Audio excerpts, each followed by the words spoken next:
భద్రం నో అపివాతయమనః. ఓం శాంతి శాంతి శాంతి.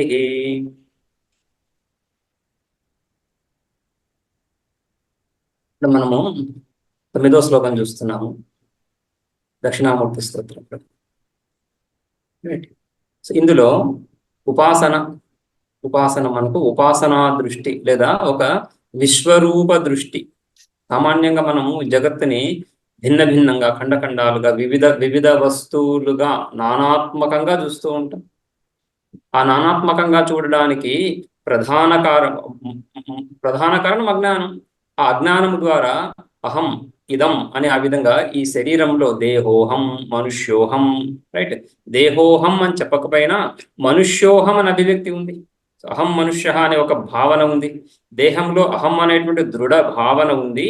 అది నేను శరీరాన్ని ఎవరు చెప్పరు. నేను శరీరాన్ని ఎవరు చెప్పకపోయినా కూడా ఆ వ్యవహారం అంతా కూడా శరీరంతో తాదాత్మ్యాన్ని పొందినట్లే తెలుస్తుంటుంది. శరీరంతో తాదాత్మ్యాన్ని కలిగినప్పుడు కలిగే వ్యవహారంగానే వ్యవహారం తెలుస్తాం, రైట్. అదేవిధంగా మనస్సు, బుద్ధి, ప్రాణం, వీటన్నిటితో కూడా శరీరం అంటేనే స్థూలము, సూక్ష్మము రెండు. కారణం వాటిలోనే కలిసి, కారణం ఎలాగో వాటిలో కలిసి ఉంటుంది. స్థూల సూక్ష్మ కారణ శరీరాలు చెప్పుకోవచ్చు.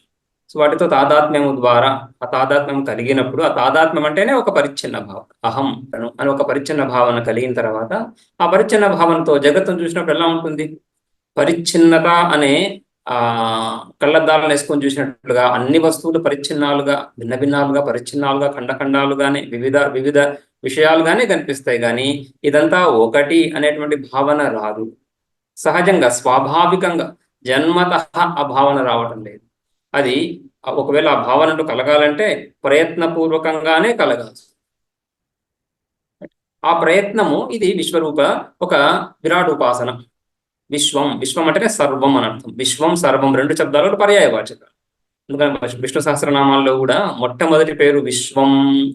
విశ్వం విష్ణుర్ వషట్కారో అంటున్నప్పుడు విశ్వం అంటే, విశ్వం అంటే సర్వాత్మక స్వరూపం. సర్వం అని విశ్వం పదానికి మనకు ఈ తదాదిగణంలో వస్తుంది కదా విశ్వం.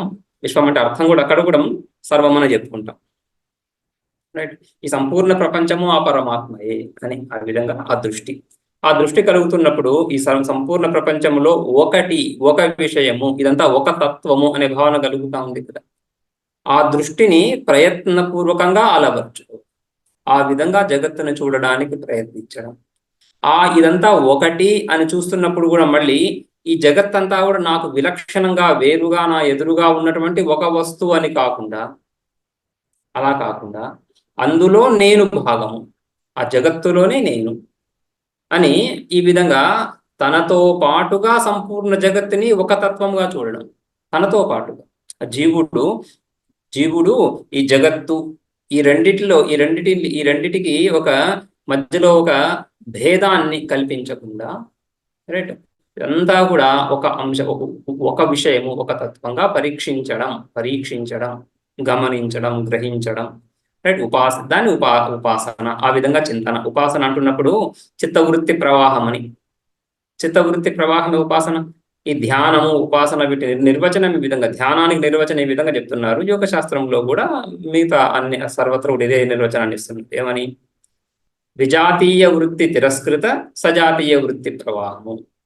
విజాతీయము అంటే వేరైనటువంటి, మనం ఏ విషయం అయితే చింతన చేస్తున్నామో దానికి అనుకూలంగా కాకుండా ప్రతికూలమైనటువంటి విషయాలు, ఆ ప్రతికూలమైనటువంటి విషయ వృత్తులు, విషయ చింతన లేకుండా అనుకూలమైనటువంటి ఏ విషయాన్నైతే ధ్యానిస్తున్నామో ఆ విషయానికి అనుకూలమైనటువంటి వృత్తుల యొక్క ప్రవాహం, ఆ వృత్తి ప్రవాహాన్ని, ఆ వృత్తి ధార, నిరంతర ప్రవాహం, దాన్ని ఉపాసన అంటున్నాం, దాన్ని ధ్యానం అంటున్నాం.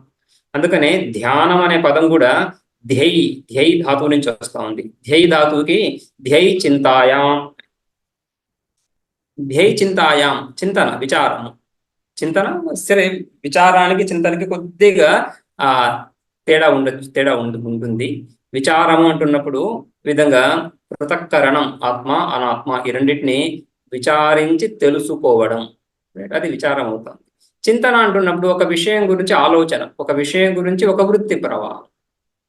దీన్ని ఈ విధంగా చూడడం, చూస్తూ ఆ విధంగా ఆ వృత్తి అంతఃకరణంలో ఆ వృత్తిని నిలబెడుతూ ఉండడం సదా. అది ఆ విధంగా వృత్తి ప్రవాహంగా. రెండు కూడా మానస వ్యాపారాలే. విచారం కానీ ఉపాసన కానీ రెండు కూడా. ఉపాసన అంటే ఉపాసన ఈ వృత్తి ప్రవాహము, ధ్యానం ఇది కూడా మానస వ్యాపారం. విచారం కూడా శ్రవణ మనన నిధిధ్యాసలు మానస వ్యాపారమే కదా.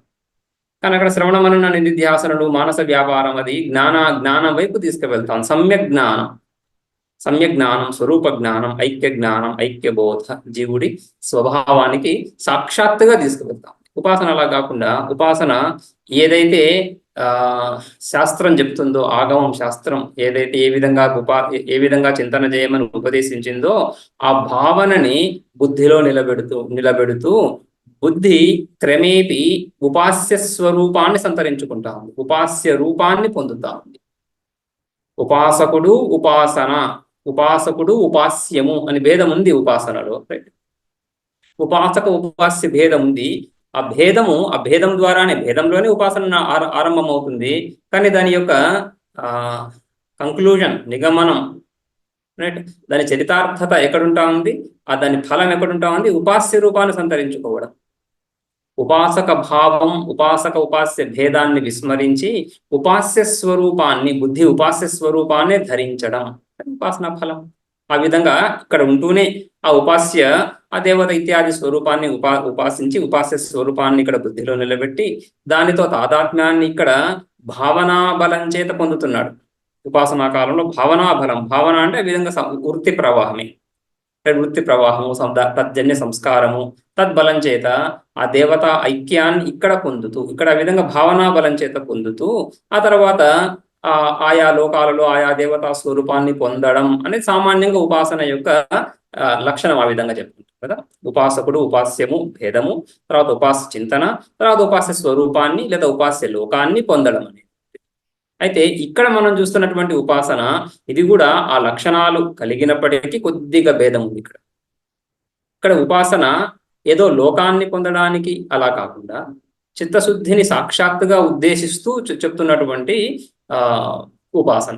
చిత్తశుద్ధికి ఉపకరిస్తూ ఆ బుద్ధి వైశారథ్యం లేదా బుద్ధి విస్తీర్ణత, బుద్ధిలో ఒక సంకుచిత భావన ఏదైతే ఉందో, ఒక లిమిటెడ్నెస్, సంకుచితంగా అహం, నేను, ఈ పరిచ్ఛిన్నత, సంకుచితం అంటే పరిచ్ఛిన్నత, ఈ పరిచ్ఛిన్న భావన ఏదైతే ఉందో ఈ పరిచ్ఛిన్న భావాన్ని ధ్వంసం చేయడానికి ఉపయోగపడుతుంది ఈ ఉపాసన. ఆ పరిచ్ఛిన్న భావాన్ని ధ్వంసం చేయడానికి, పటాపంచలు చేయడానికి, పరిచ్ఛిన్న భావననే బంధన కారణం. ఆ పరిచ్ఛిన్నత నుంచి బయటికి రావడానికి, రైట్, ఆ గుడ్డులో నుంచి ఏదైతే ఆ పిల్ల ఆ గుడ్డుని పొడుస్తూ బయటకు వచ్చేస్తా ఉంది, ఆ బంధనంలో నుంచి బయటకు వస్తా ఉంది. ఆ షెల్ ఏదైతే ఫార్మ్ అయిందో, అహం ఇదం అని, అహం మనుష్య, అహం నేను ఆ మనుష్య, అందులో కూడా మళ్ళీ ఈ విధంగా ఫలానా విధంగా అని అనేక ధర్మాలను, అనేక బంధనాలను, అన్ని ధర్మాలు బంధనాలే కదా, వాటిపైన ఆ జీవుడు తనపైన ఆరోపించుకున్నటువంటి ప్రతి ధర్మం కూడా, ప్రతి భావన, ప్రతి ధర్మం కూడా, ప్రతి అట్రిబ్యూట్ కూడా వాటి బంధనానికి కారణమవుతా ఉంది. ఆ విధంగా వాడు బంధించబడుతున్నాడు. వీటన్నిటి నుంచి విమోక్షణం, వీటన్నిటి నుంచి వాడు స్వయంగా వైదొలగడం. ఆ వైదొలగడం అదే చిత్తము కొంత విస్తారాన్ని పొందడం, రైట్. ఆ విస్తారాన్ని పొందడానికి ఈ ఉపాసన ఉపయోగపడతా ఉంది, ఉపాసన మార్గం చూపిస్తా ఉంది, రైట్. ఆ విస్తారం ఎలా? సంకుచిత స్వభావంతో, అంటే ఒక పరిచ్ఛిన్న భావంతో ఉంటున్నాడు కాబట్టి పరిచ్ఛిన్నుడును కాను అని ఆ విధంగా ఒక విశాల దృక్పథాన్ని పెంపొందించుకోవడం. ఆ విశాల దృక్పథం పెంపొందించడానికి ఈ విశ్వమంతా కూడా తానే అయినట్లుగా, రైట్, ఆ విశ్వస్వరూపాన్ని, పరమాత్మను ఈ విశ్వాకారంగా పరమాత్మను ఉపాసించడం ఇక్కడ ఉపాసనలో ప్రత్యేకత. సామాన్యంగా ఉపనిషత్తుల్లో ప్రతిపాదిస్తున్నటువంటి ఉపాసనలన్నీ కూడా ఈ విధంగానే ఉంటున్నాయి, రైట్. సో శ్లోకం చూద్దాము ఇంకొకసారి. భూరం భాస్యనలో నిలోంబరమహల్ నాథో హిమాంసు పుమాన్ ఇత్యాభాతి చరాచరాత్మకమిదం యస్యైవ మూర్త్యష్టకం నాన్యత్కించన విద్యతే విమృశతాం యస్మాత్ పరస్మాత్ విభోః తస్మై శ్రీ గురుమూర్తయే నమ ఇదం. శ్రీ దక్షిణామూర్తయే. సో ఈ విధంగా ఇక్కడ అష్టమూర్తి ఆ మొదటి పాదంలో 8 మూర్తులు చూస్తున్నాం. 8 మూర్తులు. మొదటి శ్లోకంలో ఒక మానసోల్లాస శ్లోకాన్ని మనం ఉల్లేఖించుకున్నాము, ప్రసిద్ధమైనటువంటి. ఈశ్వరో గురురాత్మేతి మూర్తిభేద విభాగినే వ్యోమవద్ వ్యాప్త దేహాయ దక్షిణామూర్తయే నమః అని దక్షిణామూర్తి స్వరూపాన్ని ఆ విధంగా ఈశ్వర గురు ఈశ్వరో గురు ఆత్మ, ఈశ్వర గురు ఆత్మస్వరూపంగా ఈశ్వరమూర్తి, గురుమూర్తి, ఆత్మమూర్తి స్వయం పురుషుడు జీవుడు. రైట్. సో ఈ 3 మూర్తులు ఎవరు? ఈ 3 మూర్తులు ఈ దక్షిణామూర్తి. దక్షిణామూర్తికి ఈ 3 మూర్తులు. మూర్తి అంటున్నప్పుడు రూపము. రైట్. జగత్తునంతా మనం ఇక్కడ నామరూపాత్మకంగా చూస్తున్నాం కదా, అనేక రూపాలు చూస్తున్నాం. అందులో ఈ విధంగా ఈ రూపాలు, ఈ ప్రశస్తమైనటువంటి ఈ 3 రూపాలు లేదా ప్రసిద్ధమైనటువంటి ఈ 3 రూపాలు, ఈశ్వర రూపము, గురు రూపము, లేదా ఆ జీవుడి యొక్క రూపము, ఇవంతా ఈ 3 రూపాలు కూడా దక్షిణామూర్తి. దక్షిణామూర్తియే ఇక్కడ జీవుడిగాను. రైట్. ఆ దక్షిణామూర్తియే జీవుడి యొక్క యథార్థ స్వరూపమైన ఈశ్వరుడిగాను, ఆ దక్షిణామూర్తియే మళ్ళీ ఇక్కడ ఈ ఇద్దరికి అనుసంధానాన్ని కలిగించేటువంటి గురుమూర్తిగాను, గురు రూపంగాను. ఈశ్వర గురు ఆత్మ. ఆత్మ అంటున్నప్పుడు పురుషుడు, ఆ జీవుడు. ఈశ్వర అంటున్నప్పుడు వాడి లక్ష్యము, వాడి యథార్థ స్వరూపము. ఈ రెండింటిని కలిపేది ఎవరు? ఈ రెండింటిని కలపడానికి ఈ ఈ ఆత్మ జీవుడు అజ్ఞానంతో ఏదైతే నేను మనుష్య ఇత్యాది సంసారి సుఖీ దుఃఖీ మనుష్య ఇత్యాది ధర్మాలను ఆపాదించుకొని పరిచ్ఛిన్నతను పొంది ఉన్నాడు, వాణ్ణి ఆ పరిచ్ఛిన్నత నుంచి నువ్వు పరిచ్ఛిన్న స్వరూపానివి కావు, నువ్వు ఈ అనాత్మ స్వరూపానివి కావు, ఈ అనాత్మ నీ ధర్మము కూడా కాదు, నీకు సంబంధించింది కాదు అని తెలిపి వాడి యథార్థ స్వరూపాన్ని పరిచయం చేసేటువంటి గురుమూర్తి. ఈశ్వర గురు ఆత్మ. ఈ మూడింటిని కూడా ఆయన పరమాత్మ స్వరూపాలను అక్కడ త్రిమూర్తి రూపాన్ని చూశాము. ఇక్కడ అదే దక్షిణామూర్తి అష్టమూర్తి రూపంగా ప్రతిపాదించబడుతున్నారు. ఆ అష్టమూర్తి రూపంగా ఈ జగత్తంతా కూడా పరమాత్మ స్వరూపం అని తెలుస్తాం.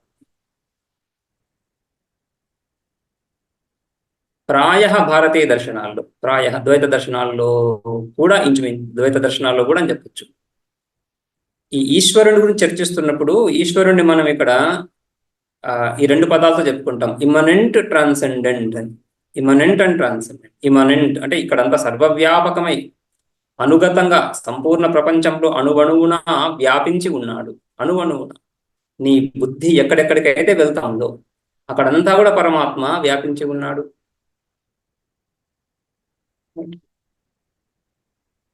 అపాణిపాదౌ జవనో గృహీత అంటున్నప్పుడు అపాణిపాద, ఆయనకి పాణి చేతులు లేవు కానీ గృహీత సకల విషయాలను గ్రహిస్తున్నాడు.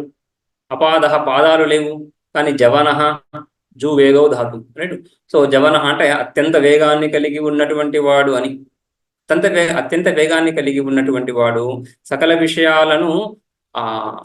విషయాలకు ఆధారంగా గ్రహించి ఉన్నాడంటే పట్టుకున్నాడంటే సకల జగత్తుకి ఆధారభూతమై ఉన్నాడు.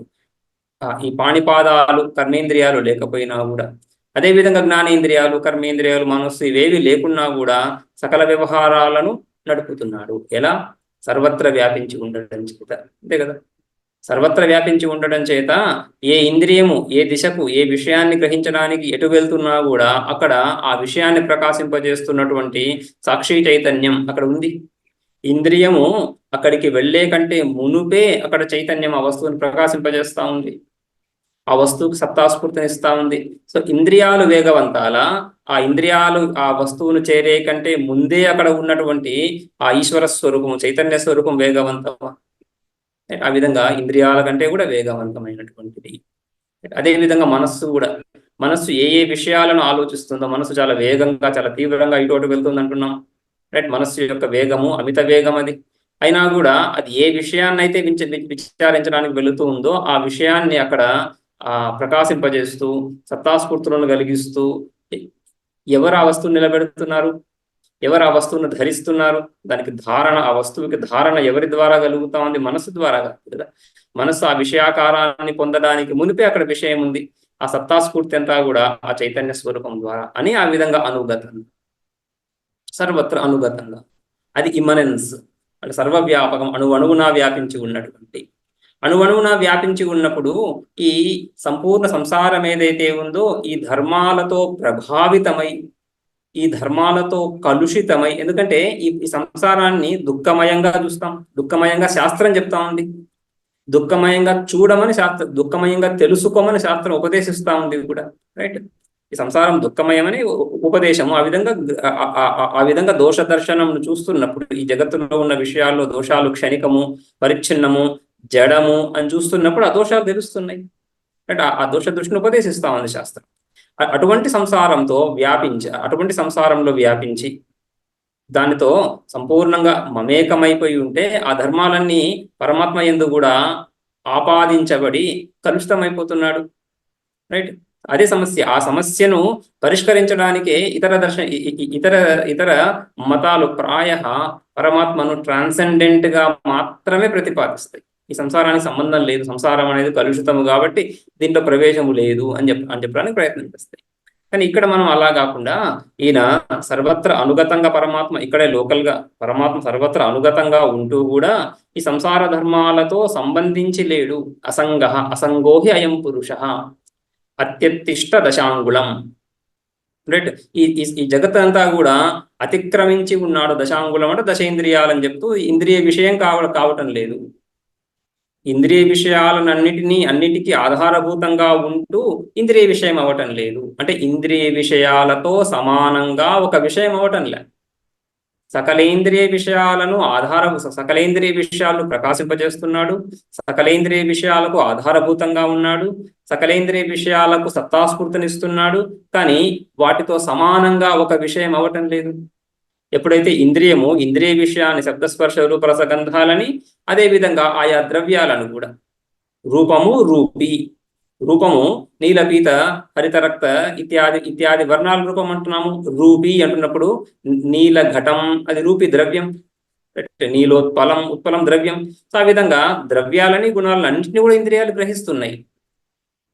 ఆ గుణాలకి ద్రవ్యాలకు కూడా ఆధారభూతంగా చైతన్యం పరమాత్మ వ్యాపకమై ఉన్నప్పటికీ కూడా ఇంద్రియ విషయం అవ్వటం లేదు. అంటే ఆ విషయాలతో సమానం కాదు.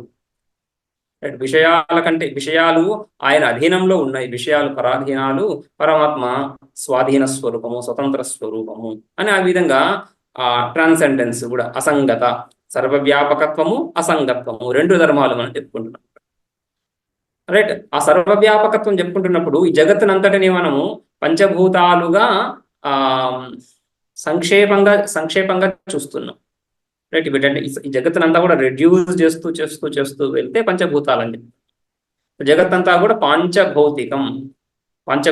భౌతికము అంటే భూత శబ్దం నుంచి భౌతికం వస్తా ఉంది. పంచభూతాల నుంచి ఉత్పన్నమైనటువంటి ఈ జగత్ మనకు కనిపిస్తున్నటువంటివి ఏవైతే ఉన్నాయో, నదీ నదాలు, ఈ వృక్షాదులు, ఇవన్నీ కూడా వృక్ష గుల్మలత ఇత్యాదులు, ఈ స్థూల శరీరాలు, పశుపక్షాది, మనుష్య పశుపక్ష ఇత్యాది, క్రిమి కీటక ఇత్యాది అనేక శరీరాలు, ఇవన్నీ కూడా భూతాత్ భవంతి ఇది భౌతిక. ఈ భౌతిక స్వరూపాలు పంచభూతాల నుంచి ఉత్పన్నమవుతుంది. ఆ పృథివీ జల తేజో వాయువులు పృథివీ జల తేజో వాయువు ఆకాశాలు పంచభూతాలు. ఈ పంచభూతాల నుంచి ఉత్పన్నమవుతున్నటువంటి భౌతిక జగత్తు. ఈ భౌతిక జగత్తులో అంతా కూడా సర్వత్రా వ్యాపించి ఉన్నాడు, ఒక దృష్టి, రైట్, వ్యాపించి ఉన్నాడు. రెండవది ఈ పంచభూతాల కార్యాలు భౌతికాలు, పరమాత్మయే అయి ఉన్నాడు, రైట్. ఆ పరమాత్మయే ఈ భౌతిక జగత్తుగా అభివ్యక్తమై ఉన్నాడు. జగత్తును మనము ఉంది, ఈ జగత్ ఇక్కడ ఈ వస్తు రూపంగా నా ఎదురుగా పర్వతము ఒక వస్తువుగా నాకంటే వేరుగా ఉంది అనేది ఒక దృష్టి, రైట్. సో నాకు ఎదురుగా ఈ మహాపర్వతము, పెద్ద కొండ ఇది ఉంది అని ఒక దృష్టి. లేదా నా ఎదురుగా ఈ పర్వతము కనిపిస్తుంది అనేది రెండవ దృష్టి. ఈ రెండిట్లో భేదం ఉంది. మొదటిది ఉంది అంటున్నప్పుడు స్వతంత్రంగా దానికి ఒక సత్తా అస్తిత్వాన్ని ఆపాదిస్తున్నాం. ఆ భావనలో ఈ పర్వతం ఇక్కడ ఉంది, కొన్ని వేల లక్షల సంవత్సరాల ముందు నుంచి ఉంది అని చెప్తున్నప్పుడు దానికి ఒక సత్తా, అస్తిత్వాన్ని, కాలాన్ని, దేశాన్ని, అన్నిటిని దానికి ఆపాదిస్తున్నాం. ఈ పరిమాణంలో ఇంత దేశాన్ని ఆక్రమించి ఇది ఉంది అని. అలా కాకుండా, రైట్, అప్పుడు బయట ఉంది దాన్ని బయట అంటే శరీరం కంటే బయట, ఆ శరీరంలోనే ఉంటున్నటువంటి నేను ఈ పర్వతాన్ని తెలుసుకుంటున్నాను, ఉన్నటువంటి పర్వతాన్ని తెలుసుకుంటున్నాను. ఆ విషయం అక్కడ ఉంది, ఆ ఉన్న విషయాన్ని నేను తెలుసుకుంటున్నాను అని ఇదొక దృష్టి. దీన్ని సృష్టి దృష్టివాదం అని చెప్తున్నాం.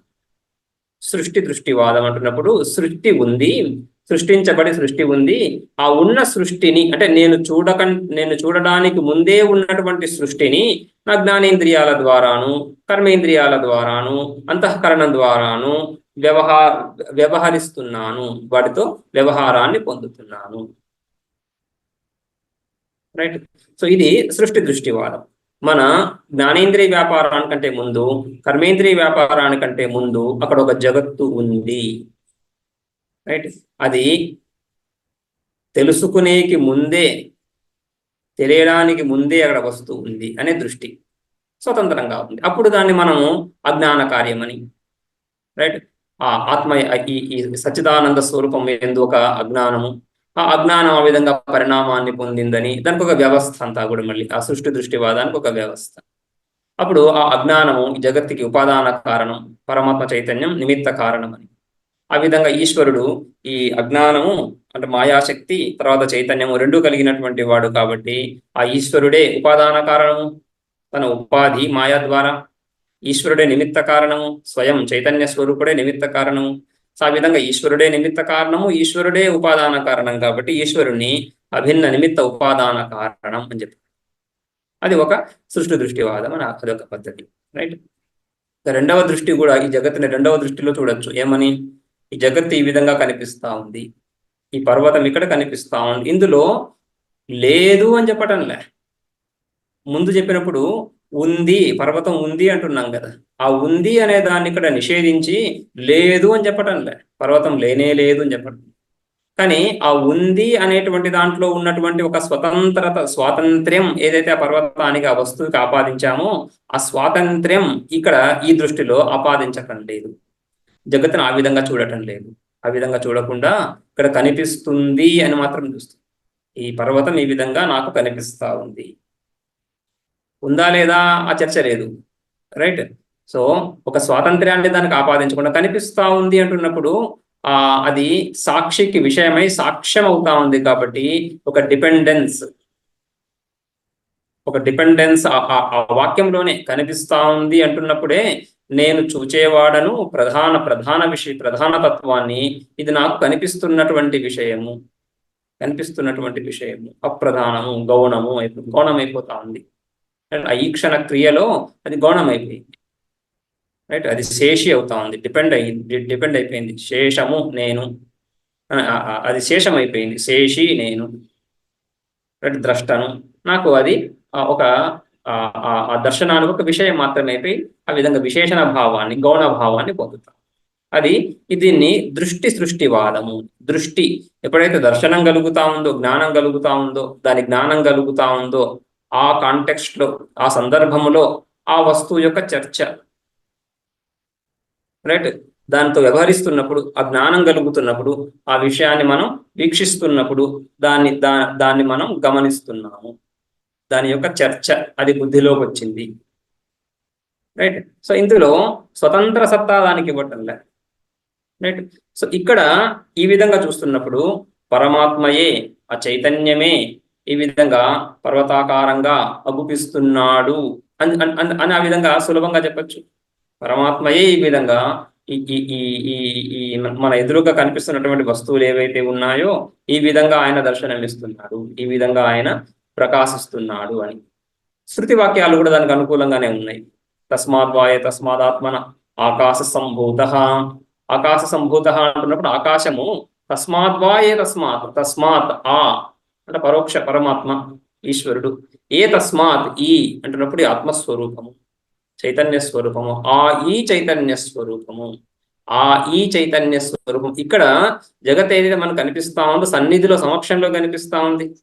మన సమక్షంలో, మన సన్నిధిలో మనకింత దగ్గరగా ఉంటున్నటువంటి ఈ జగత్ కారణం కూడా ఇక్కడే సన్నిధిలో సమక్షంలోనే ఉండాలి. అక్కడెక్కడో ఉంటూ కారణం అక్కడెక్కడో ఉంటూ కార్యం ఇక్కడ ఎలా? కార్యానికి కారణానికి దేశ కాల రెండింటి పరంగా కూడా సమానాధికరణం ఉండాలి. ఏ స్థలంలో అయితే కార్యం ఉత్పన్నం అవుతా ఉందో ఆ స్థలంలో కారణం, ఏ కాలంలో అయితే కార్యం ఉత్పన్నం అవుతుందో ఆ కాలంలో కారణం ఉండాలి. కార్యకారణాలు రెండు ఒకే కాలంలోనూ ఒకే దేశంలో ఉండాలి కదా, ఆ విధంగా సమానాధికరణం కలగాలి. రైట్. అందుకని తస్మాత్ అన్నప్పుడు అక్కడెక్కడో ఉన్నటువంటి ఈశ్వరుడు ఇక్కడ ఉన్నటువంటి జగత్తుకి ఆకాశానికి కారణం ఎలా? అందుకని తస్మాద్వా ఏ తస్మాత్. ఆ తస్మాద్వా ఏ తస్మాత్ అంటున్నప్పుడే ఐక్య బోధ తెలుస్తా ఉంది. ఆ ఈ ఆత్మస్వరూపము, ఆ బ్రహ్మ అభిన్న ఆత్మ చైతన్యము నుండి, అంటే ప్రత్యేక అభిన్న బ్రహ్మ చైతన్యం నుండి, అలా చెప్పచ్చు. ప్రత్యేక అభిన్న బ్రహ్మ చైతన్యం నుండి, బ్రహ్మ అంటేనే వ్యాపకం అని కదా, ఆ వ్యాపకము పరోక్షం కాదు అపరోక్షము అని. ప్రత్యేకం చెప్తున్నట్టు అపరోక్షం.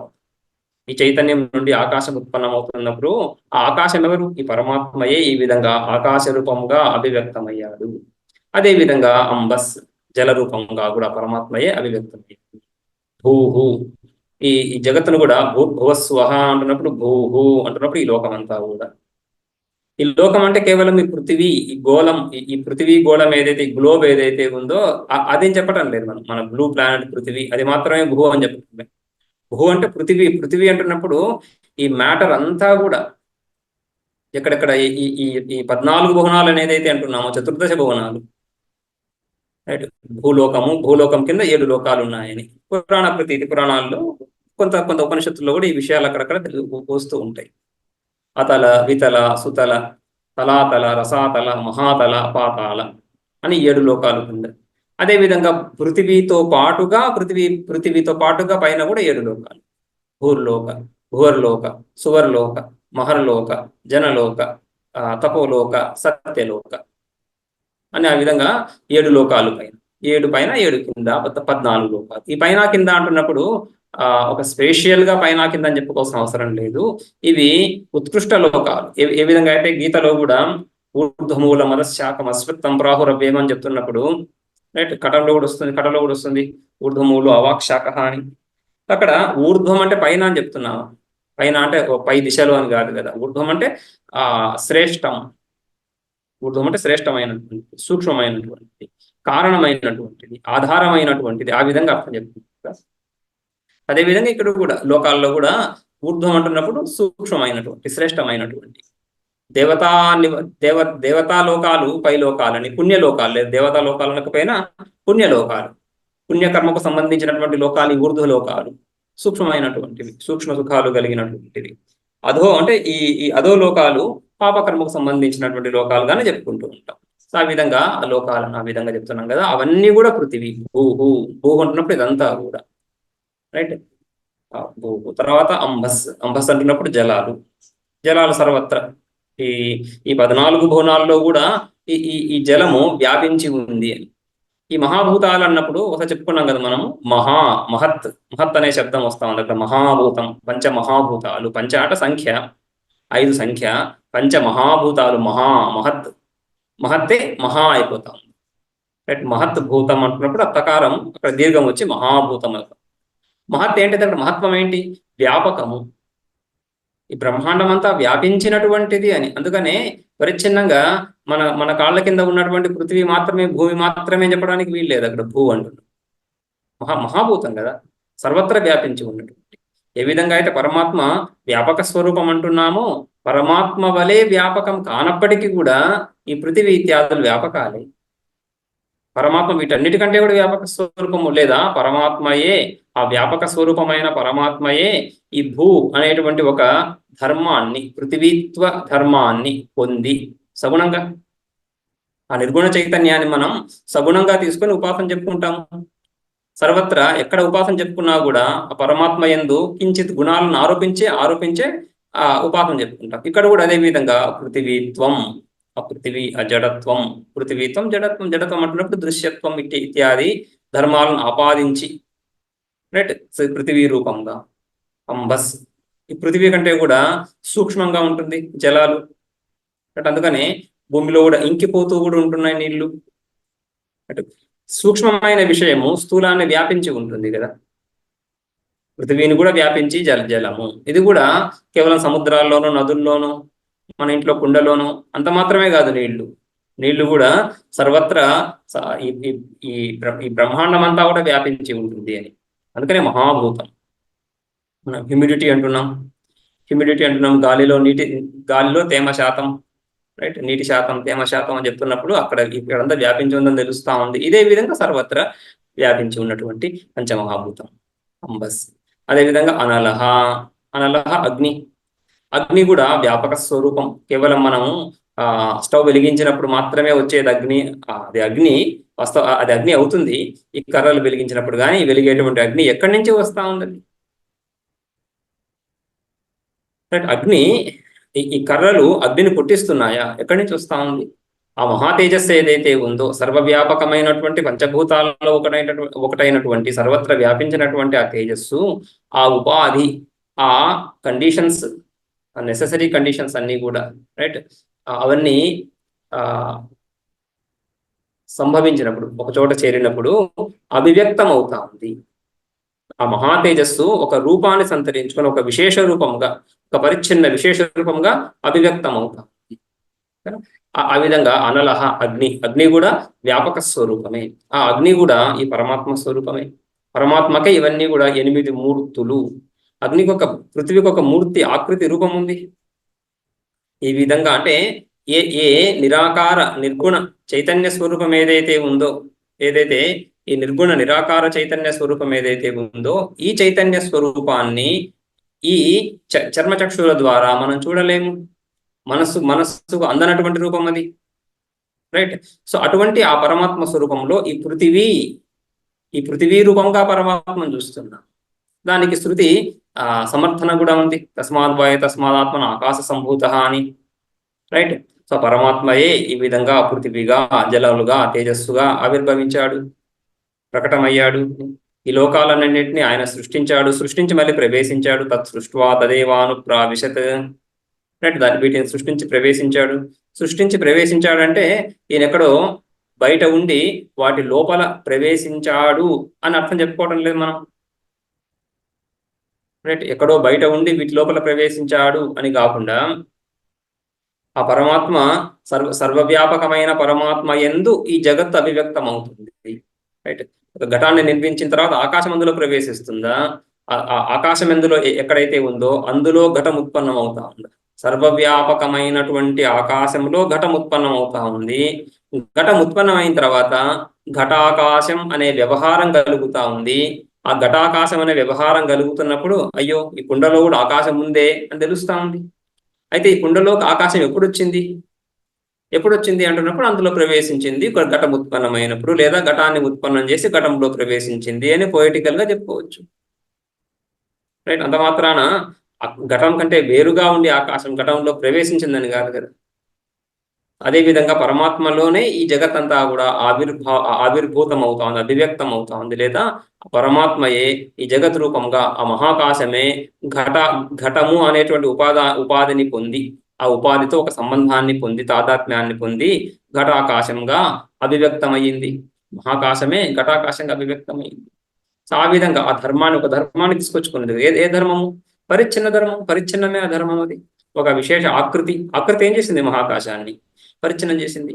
ఆ విధంగా పరమాత్మ కూడా ఈ భూహు అంబస్ అనే అనలహ అగ్ని, అదేవిధంగా అనిలహ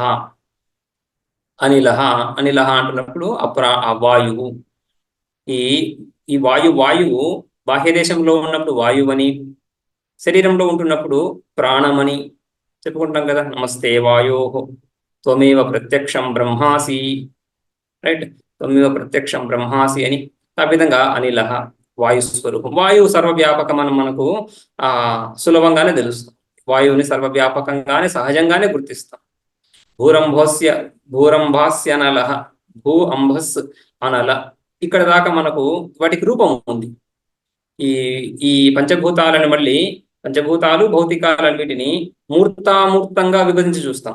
మూర్తము అమూర్తము. మూర్తము అంటే రూపం ఉన్నటువంటిది, అమూర్తం అంటే రూపము లేనటువంటి.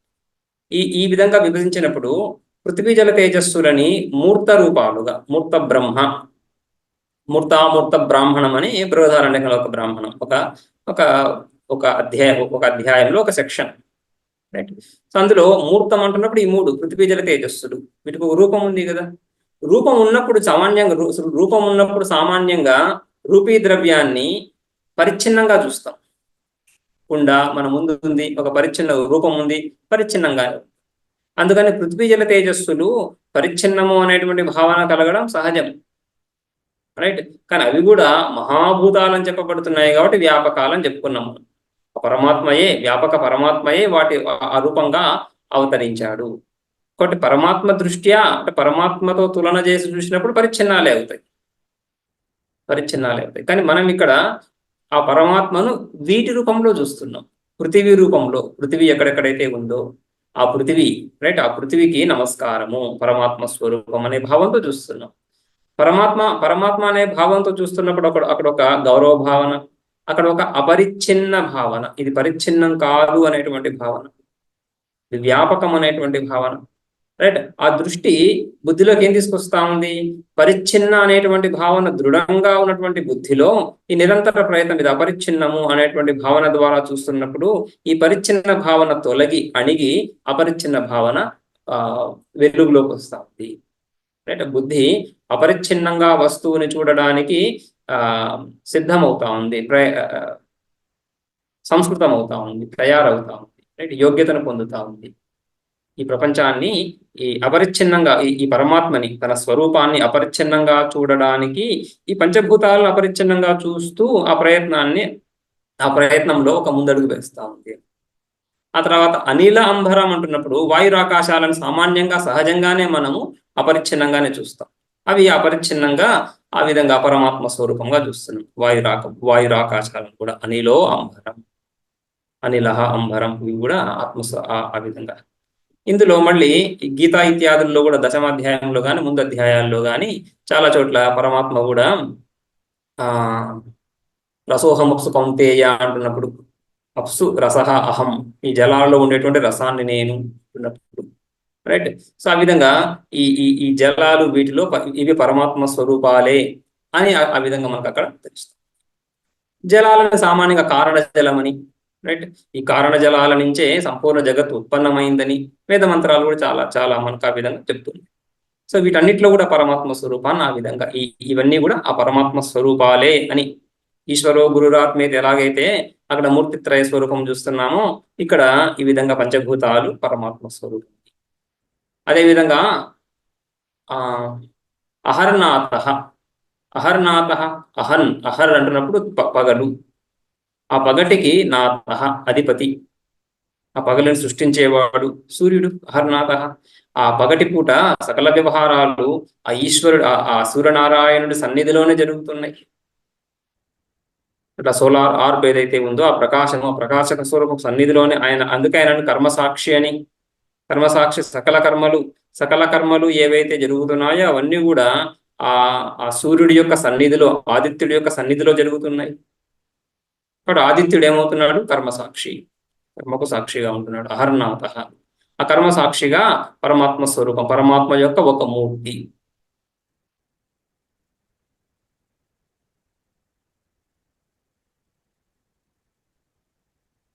రైట్. ఈ ద్వాదశాదిత్యులలో ద్వాదశాదిత్యులలో కూడా మళ్ళీ ఆదిత్యానాం అహం విష్ణువు అని పరమాత్మ అక్కడ ఈ ఆదిత్య స్వరూపం నేనని, ఆ ఆదిత్యులలో నేను విష్ణువునని.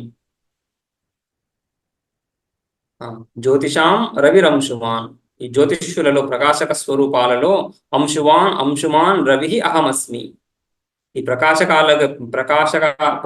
తత్వాలు ఏవైతే ఉన్నాయో వీటన్నిటిలోకెల్లా కూడా శ్రేష్టమైనటువంటి అంశుమాన్, అంశు అంటే కిరణాలు సూర్యకిరణాలు కలిగినటువంటి అంశుమాన్ రవి అహమస్మి.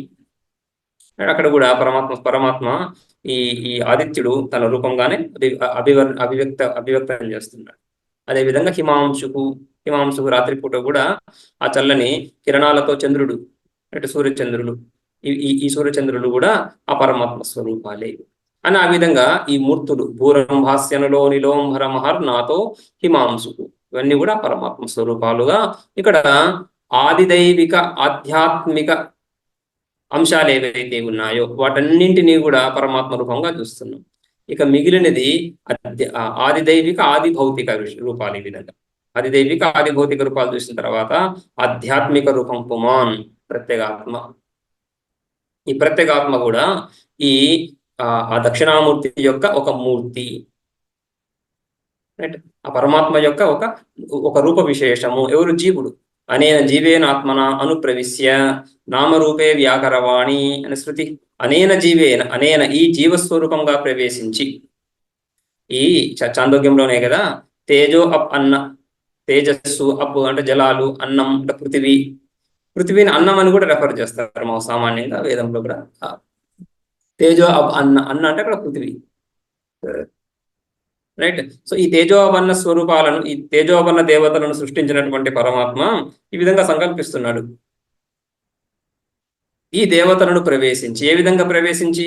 అనేన జీవేనాత్మన ప్రవేశించి నామరూపే వ్యాకరవాణి, ఈ నామరూప వ్యవస్థ, నానాత్మకతను కల్పిస్తాను.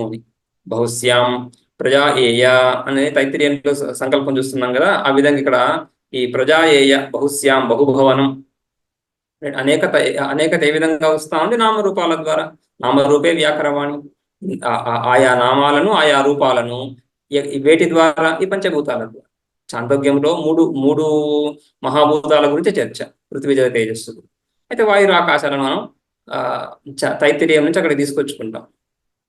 తైత్తిరీయంలో చెప్పిన ఆకాశ వాయు సృష్టిని చాందోగ్యంలో చెప్పకపోయినప్పటికీ కూడా రెండు సమాన ప్రకరణాలు కదా, రెండు సృష్టి ప్రకరణాలే కాబట్టి అక్కడి నుంచి ఇక్కడికి తీసుకొచ్చి ఈ పంచభూత సృష్టిని చాందోగ్యంలో కూడా అంగీకరిస్తాము, రైట్. సో ఆ విధంగా ఈ పంచభూతాలను సృష్టించి వీటి ద్వారా ఈ నామరూపాత్మక సకల జగత్తును సృష్టిస్తున్నాడు. ఏ విధంగా? అనేన జీవేనాత్మన అనుప్రవిశ్య. ఆ జీవుడు పుమాన్ ఎవరు? పరమాత్మ స్వరూపం. తత్సృష్ట్వా తదేవానుప్రావిశత్, అక్కడ కూడా అదే తెలుస్తాను. ఈ జగత్తు ఈ ఉపాధులన్నింటినీ సృష్టించి ఆ పరమాత్మ ఎటువంటి వికారాన్ని చెందక ఆ పరమాత్మ స్వరూపంగానే ఉంటూ ఈ జగత్తులో ప్రవేశించాడు.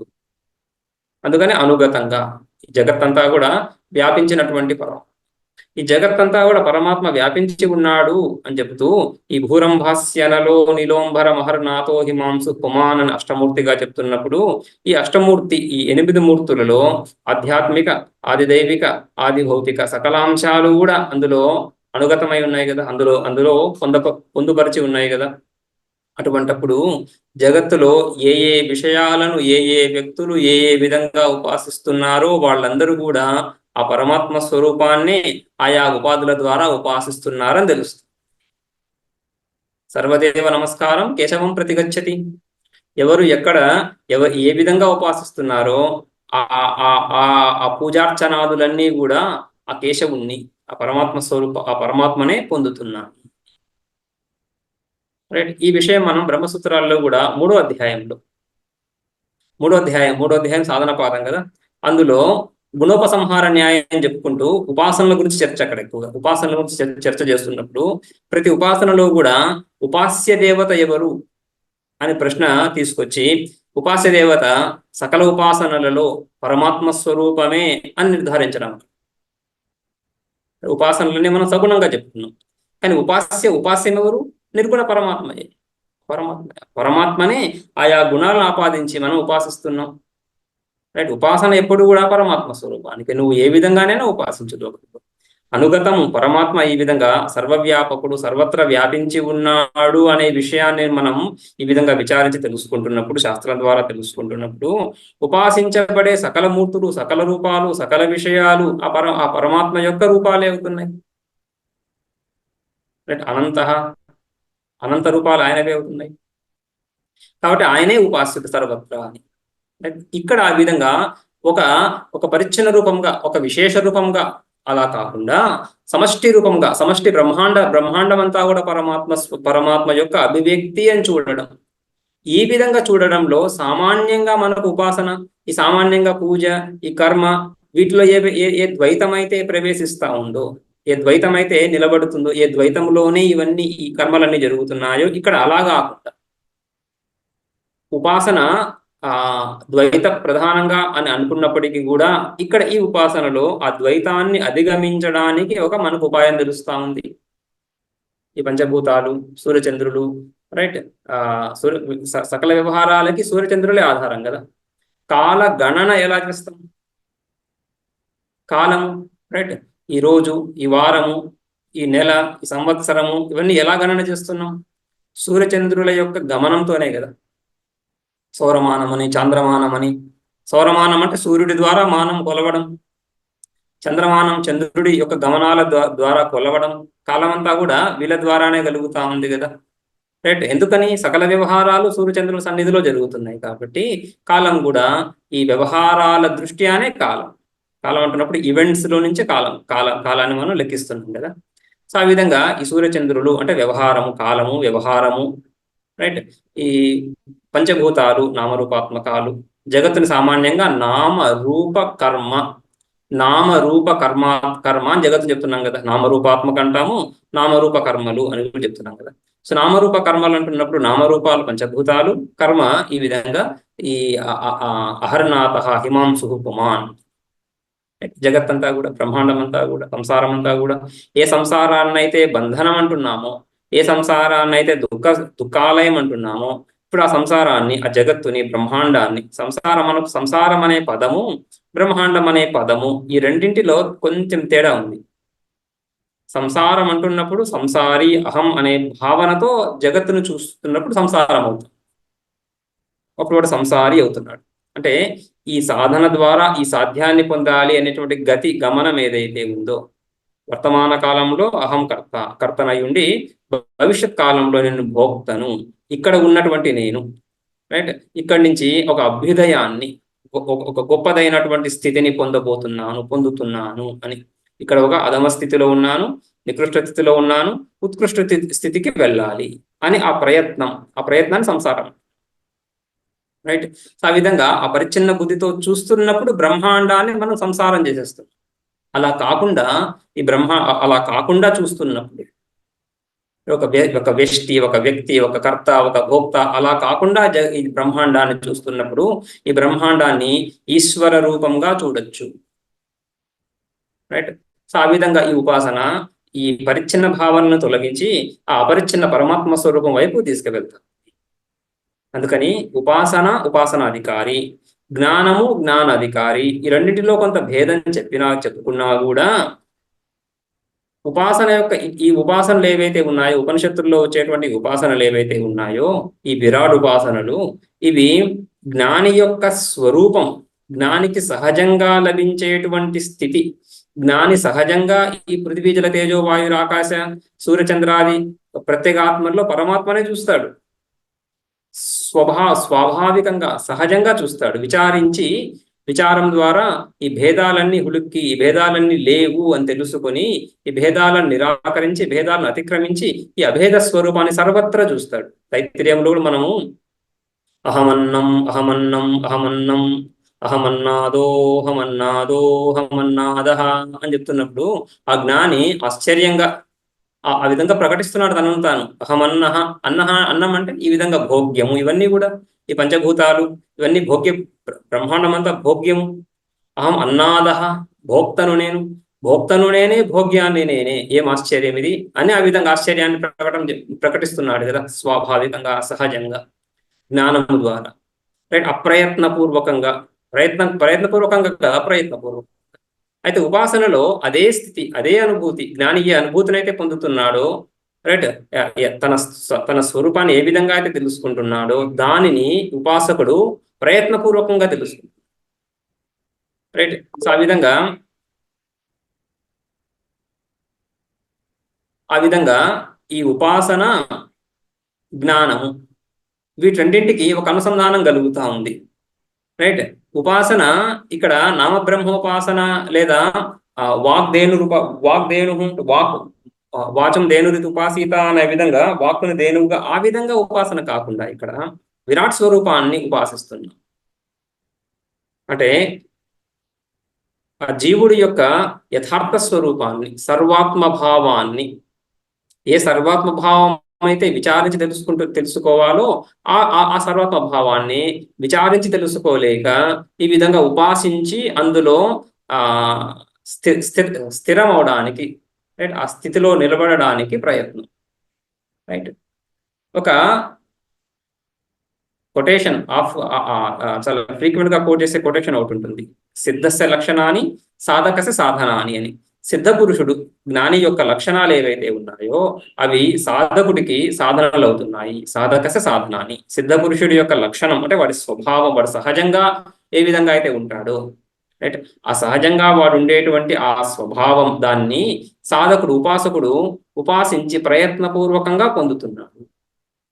ఇద్దరు ఒకే పాయింట్కి చేరుతున్నారు. జ్ఞాని విచారం ద్వారా ఏ ఏ స్థితికి, ఏ సర్వాత్మ భావాన్ని అయితే పొందుతున్నాడో, ఉపాసకుడు ఉపాసన ద్వారా ఆ సర్వాత్మ భావాన్ని పొందుతున్నాడు ప్రయత్నపూర్వకంగా.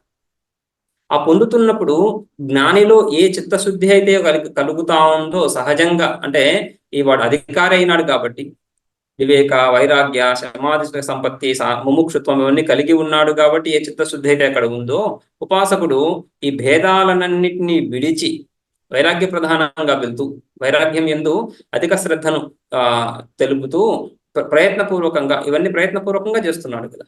ఈ పరిచ్ఛిన్న భావనను విడిచి అపరిచ్ఛిన్న భావనను భావిస్తున్నాడు. ఈ విధంగా చిత్తశుద్ధిని పొందుతున్నాడు. రైట్. జ్ఞాని చిత్తశుద్ధిని కలిగి ఉండి, అంటే సాధకుడు ముముక్షువు చిత్తశుద్ధిని తగుమాత్రలో కలిగి ఉండి విచారించి సర్వాత్మ భావాన్ని పొందుతున్నాడు. ఉపాసకుడు ఉపాసన ద్వారా ఈ చిత్తశుద్ధిని క్రమేపీ పొంది ఆ సర్వాత్మ భావాన్ని పొంది తద్వారా ఆ ఈశ్వరుడు అనుగ్రహం ద్వారా జ్ఞానాన్ని పొందుతుంది. సో పరంపరా మోక్షం. రైట్. ఇక్కడ ప్రయత్నపూర్వకంగా చిత్తశుద్ధి, తర్వాత బ్రహ్మ సర్వాత్మ భావాన్ని పొంది ఆ తర్వాత అనుగ్రహం ద్వారా జ్ఞానాన్ని పొంది ఆ స్థితిని, కైవల్యాన్ని పొందుతున్నాడు. ఇక్కడ కావచ్చు, తర్వాత కావచ్చు, బ్రహ్మలోకంలో కావచ్చు. రైట్. అందుకని ఉపాసన ఈ విధంగా ఈ విరాళ ఉపాసనలు, ఈ అహంగ్రహోపాసనలు, అహమేవ బ్రహ్మ అనే ఉపాసనలు, ఈ ఉపాసనల ద్వారా ఇక్కడే ఈ లోకంలోనే చిత్తశుద్ధి కలిగి జ్ఞానాన్ని పొంది మోక్షం పొందొచ్చు. అలా కూడా చెప్తున్నాం. అలా కూడా చాలా ప్రకరణ గ్రంథాలు మనం చూస్తాం. అలా కాక ఏదైనా కారణం చేత వాడికి ఇక్కడ చిత్తశుద్ధి, జ్ఞాన అవకాశం కలగనప్పుడు ఏమవుతుంది, బ్రహ్మలోకాన్ని చేరి బ్రహ్మలోకాన్ని పొంది ఆ హిరణ్య గర్భుడి ఉపదేశం ఇత్యాదుల ద్వారా అక్కడ జ్ఞానాన్ని పొంది జీవన్ముక్తిని, విదేహముక్తిని పొందుతున్నాడు అని క్రమముక్తి. సో ఈ విధంగా ఉపాసనకి మోక్షాన్ని ఫలంగా చెప్పుకుంటున్నాం. ఏ విధంగా అయితే కర్మయోగానికి మోక్షం ఫలంగా చెప్పుకుంటామో అదే విధంగా ఉపాసనకు కూడా మోక్షాన్ని ఫలంగా చెప్పుకుంటాం. రైట్. సో ఆ విధంగా భూరంభాస్యనలో నిలోంభరం నాతో భూరంభాస్యనలో నిలోంభరం అహర్నాథో హిమాంశు పుమాన్. ఇవి అష్టమూర్తి, 8 మూర్తులు. ఈ 8 రూపాలలో పరమాత్మను దర్శించడం, పరమాత్మను ఈ విధంగా ఉపాసించడం. ఈ పరమాత్మయే సంపూర్ణ బ్రహ్మాండము. భూహు పృథ్వీ పరమాత్మ అంటున్నప్పుడు మనకి పరమాత్మ కానటువంటి వ్యక్తి, వస్తువు, విషయమే తెలుస్తా ఉంది. అన్ని పరమాత్మ కంటే అభిన్నంగానే తెలుస్తున్నాయి. అప్పుడు దేన్ని ద్వేషిస్తున్నాము, దేన్ని స్వీకరిస్తున్నాము, ఏది మనకు ఇష్టము, ఏది మనకు ఇష్టం అవుతుంది? భూహు ఆ పరమాత్మయే ఈ పృథివీ స్వరూపం అంటున్నప్పుడు, అదేవిధంగా అంబస్ ఈ పరమాత్మయే ఈ ఆపహ జలాలు అంటున్నప్పుడు, మళ్ళీ ఎవరు ఈ జలాలు ఎక్కడ లేవు, ఏ వస్తువులో, ఏ ప్రాణిలో, ఎక్కడ ఏ కాలంలో ఎక్కడ లేవు అవి. అదేవిధంగా అనలహ అనిలహ, రైట్, అంబరం, అదేవిధంగా సూర్యచంద్ర, తను స్వయంగా పుమాన్ ఎక్కడ? పుమాన్ కేవలం ఆ ఉపాసకుడి శరీరంలోనే మాత్రమే పుమాన్ పురుషుడా? ఇతర దేహాల్లో అక్కడ కూడా పుమాని, అక్కడ కూడా పురుషుడే. పురుష ఏనాత్ పురుష, అక్కడ పురుషుడెవరు? అదే పరమాత్మ స్వరూపమే అని ఆ విధంగా సర్వత్ర పరమాత్మను దర్శించడం, అది ఉపాసన. రైట్. సో వైరాగ్య ప్రధానంగా అంటే ఈ విధంగా ఈ రాగద్వేషాలను విడవకుండా ఈ విధంగా ఉపాసించడం, ఈ విధంగా భావించడం. రైట్. ఈ భావనను, అది కూడా ఏ విధంగా ఉపాసనల ముందు మనం లక్షణం చెప్పుకున్నాం. ఏమని? విజాతీయ వృత్తి తిరస్కృత సజాతీయ వృత్తి ప్రవాహం. విజాతీయ వృత్తులేవి లేకుండా సజాతీయ వృత్తి ప్రవాహం. అది కూడా ఎలా? సతు దీర్ఘకాల నైరంతరే సత్కారా సేవితో దృఢభూమి. ఆ దృఢభూమి అంటే నిష్ఠ, ఆ ఫలం, తాత్పర్యం, ఉపాసనా ఫలం లభించడం ఎప్పుడు లభిస్తా ఉంది? ఎవడైతే ఈ విధంగా దీర్ఘకాలంగా, నిరంతరంగా, అంతరాయం లేకుండా సత్కార బుద్ధితో, సద్బుద్ధితో, అంటే సత్కార బుద్ధితో అంటే ఒక హ్యూమిలిటీ, ఒక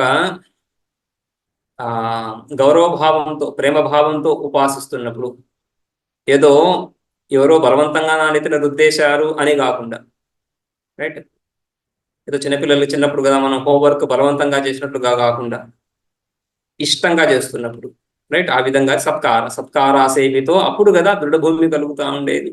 అప్పుడు కదా ఆ సర్వాత్మ భావము వాడికి సహజ స్వభావం అయిపోతా ఉండేది, సహజంగా వాడి స్వభావం అయిపోతా, రైట్.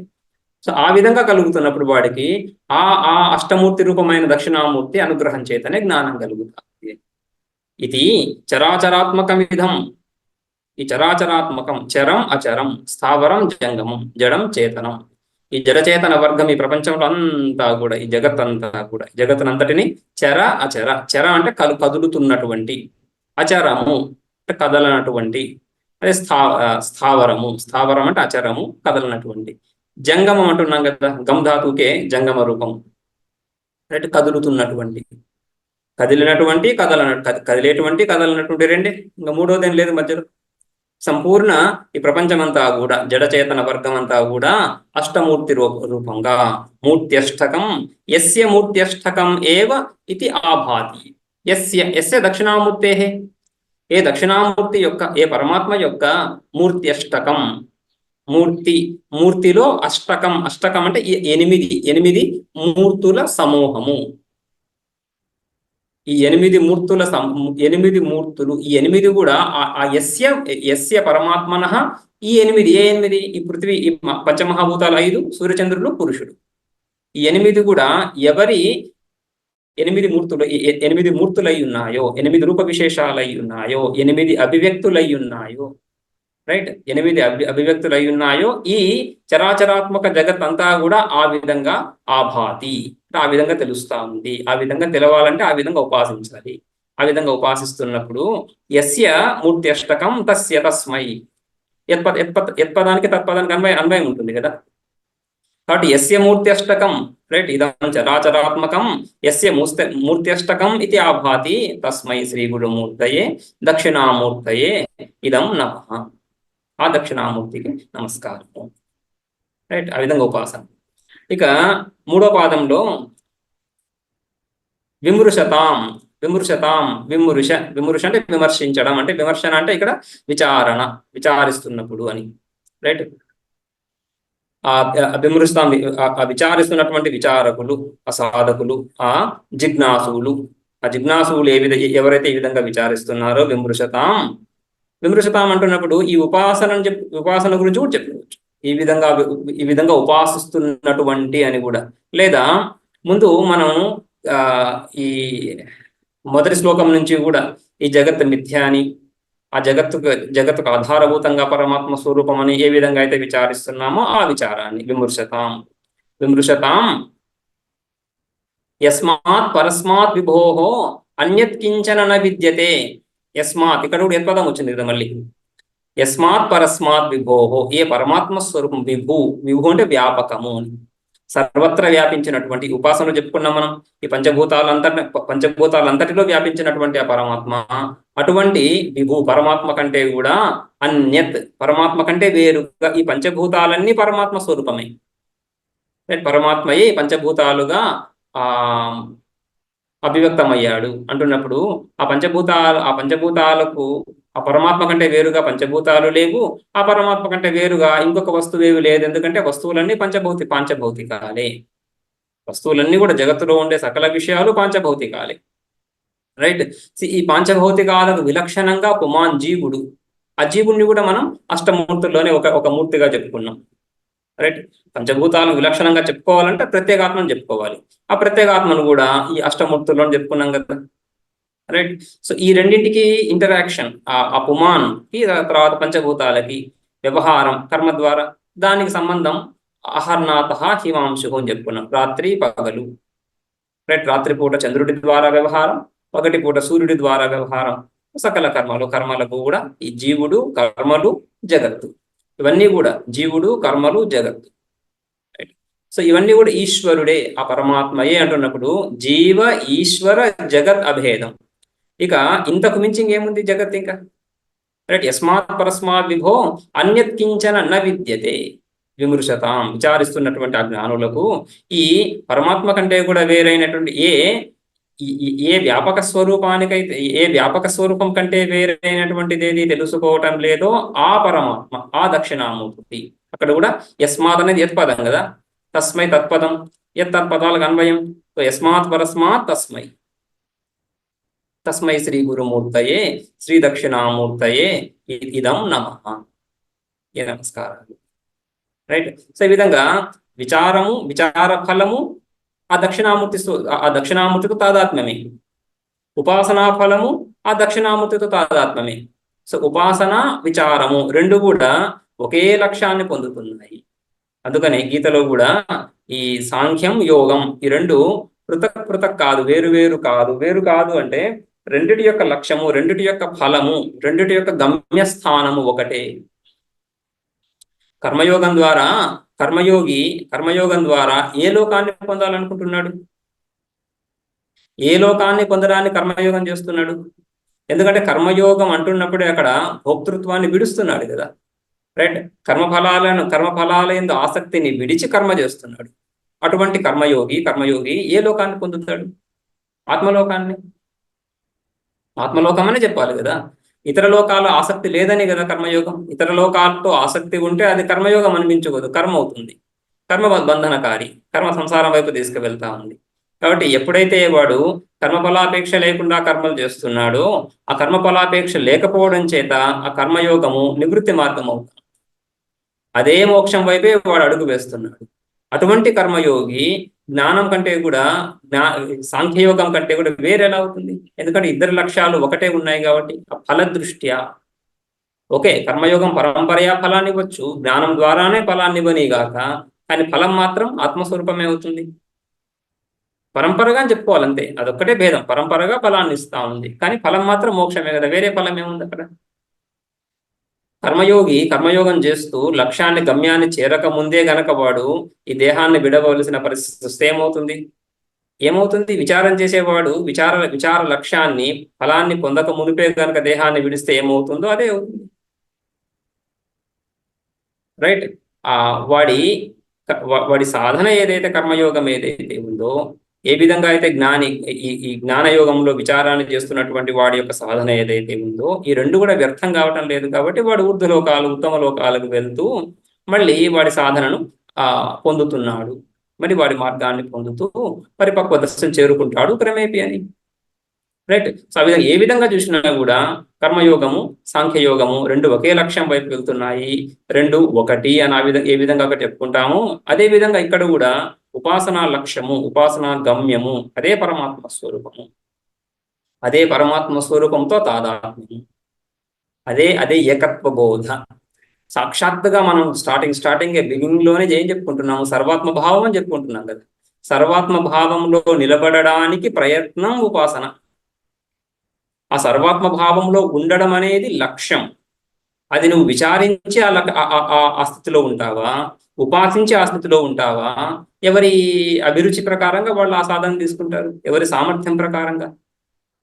రైట్. ఎవరి సామర్థ్యం, ఎవరి అభిరుచి, ఎవరి ఇష్టాయిష్టాలకు అనుగుణంగా ఆ సాధన. కానీ రెండు కూడా ఆ సర్వాత్మ భావంలోకే తీసుకువెళ్తున్నాయి. ఈ సర్వాత్మ భావమే మోక్షం. రైట్. సో ఆ విధంగా ఈ శ్లోకంలో మనకి ఉపాసనా ఫలము, విచార ఫలం కూడా. రైట్. తర్వాత ఇంకా 10వ శ్లోకంలో ఈ సంపూర్ణ దక్షిణామూర్తి స్తోత్రానికి అంతటికి కూడా ఫలస్తుతి, సర్వత్ర ఫలస్తుతి, సకల స్తోత్రాల ఫలస్తుతి ఏ విధంగా ఉంటుందో ఇక్కడ కూడా దక్షిణామూర్తి స్తోత్రంలో ఫలస్తుతి ఉంది. అది రేపు చూద్దాం.